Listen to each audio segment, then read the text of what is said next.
Today we're going to discuss plan the network and then configure the network. There's a fair amount of ground to cover, so let's go ahead and dive into this session. Of course, I'm going to begin with plan the network.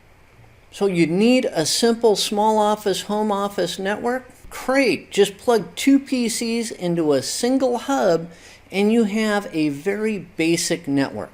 But does it achieve what you want? How do you know if you don't have a plan? A network plan is vital when implementing any network more complicated than the most very basic of networks. That plan should cover what you are hoping to achieve and how you are going to get there. In addition to your expertise, you are also going to need input from your end users. Nothing is quite so frustrating as delivering the network that you've planned and built and having the customer tell you that it is not what they wanted or needed.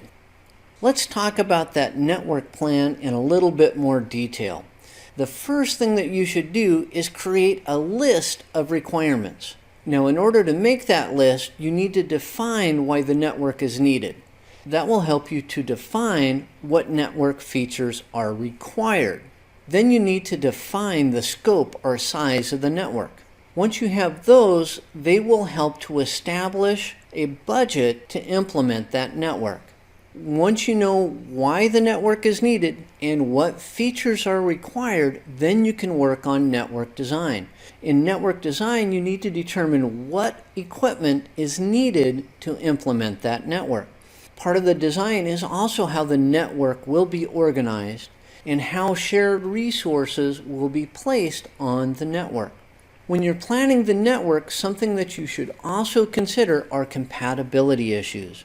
You need to know what standards are in use now and what standards will there be in the future. Included in those compatibility issues are, does any current equipment that is required need specific cabling or connectors in order to be installed? That is something that often gets overlooked. Your network plan also needs to deal with network cabling runs, your internal connections. How many node connections will be required and where? How will you plan for future expansion? That future expansion is more than likely going to require more internal connections. You should build in some tolerance for future expansion. Then you need to consider external connections. How will the network connect to the outside? Where will that WAN connection come into your building, and where will your equipment be placed so that it can reach those WAN connections? That is also part of the network equipment placement plan. Part of that plan also needs to consider if there is a wiring or equipment closet and where it's going to be located. If you do have a wiring or equipment closet, are there environmental considerations about placing the equipment in there? Is it too hot? Is it too cold? Is it too humid or is it too dry? You need to think about those things when you're placing your network equipment.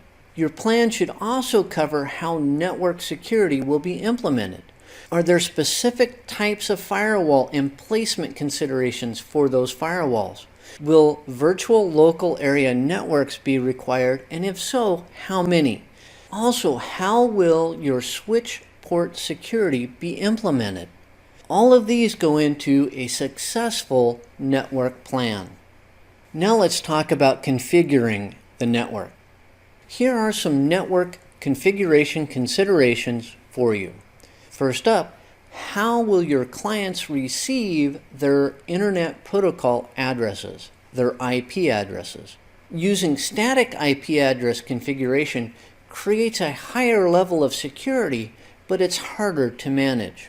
You could use Dynamic Host Configuration Protocol, DHCP, to automatically assign IP addresses from a pre-configured pool, but your security may be a little bit lower if you do so.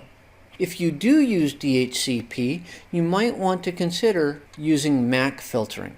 MAC filtering will only allow specified MAC addresses, that physical burned-in address, onto the network.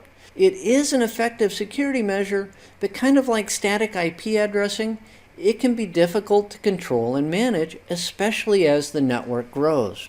Something else to consider is that if a server will be hosted on the network that needs to be accessed from outside of that network, as in you're hosting a web server, then you're going to need a demilitarized zone, a DMZ. The DMZ is an area of the network in which outside connections are allowed while the internal network remains protected from that outside traffic. A DMZ will require a custom configuration of the firewall. In most implementations, 2 firewalls are used, but it's not necessary to use 2 firewalls. Talking about firewalls, firewall placement and configuration considerations are next. Most small office, home office WAN connection devices, as in their cable modems or DSL modems, include firewall services that are sufficient in most cases for those small, simple networks. But if a DMZ needs to be deployed, the best method is to introduce an additional router and firewall into the network, with the DMZ residing between the WAN equipment and the new router firewall combination. Another aspect of deploying a DMZ is that port forwarding should also be used at the router firewall level. Port forwarding is used to direct requests for specific resources, like a request for a web page, to the computer that has the resource. Let's move on to wireless network configuration considerations. The first thing to consider in a wireless network is the name of the wireless network. That's the Service Set Identifier, the SSID.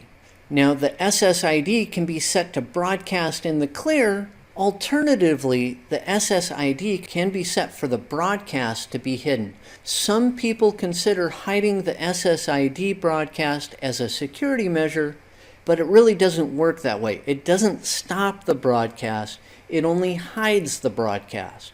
A packet sniffer can easily see those broadcasts, and those broadcast packets can be easily interpreted. So hiding the SSID is not an effective security measure, but it does make things a little bit more difficult. The next aspect of wireless network configuration that you need to consider is encryption. First off, I will say you need to have encryption on your wireless network. Not only that, but you need to turn it on. By default, wireless routers and wireless access points, WAPs, do not have encryption enabled. And at the minimum, your encryption type should be WPA2 personal. That's at the minimum. Some wireless network equipment comes with a service that is called Wi-Fi Protected Setup, WPS. And if it does, it's enabled by default. This should be turned off and not used, as it creates a weakness in the wireless network. Why is that? Well, because WPS can be easily exploited by an attacker. The network that you implement may not be exactly what you planned, so document any changes to the plan. Undoubtedly, during the process of implementing that plan, some changes will be introduced, some by you and some by request of the end user. Always document those changes to the plan and have the end user sign off on them. Then be sure to incorporate those changes into the final network documentation. Now that concludes this session on implementing a basic network. I talked about plan the network, and then I talked about configure the network.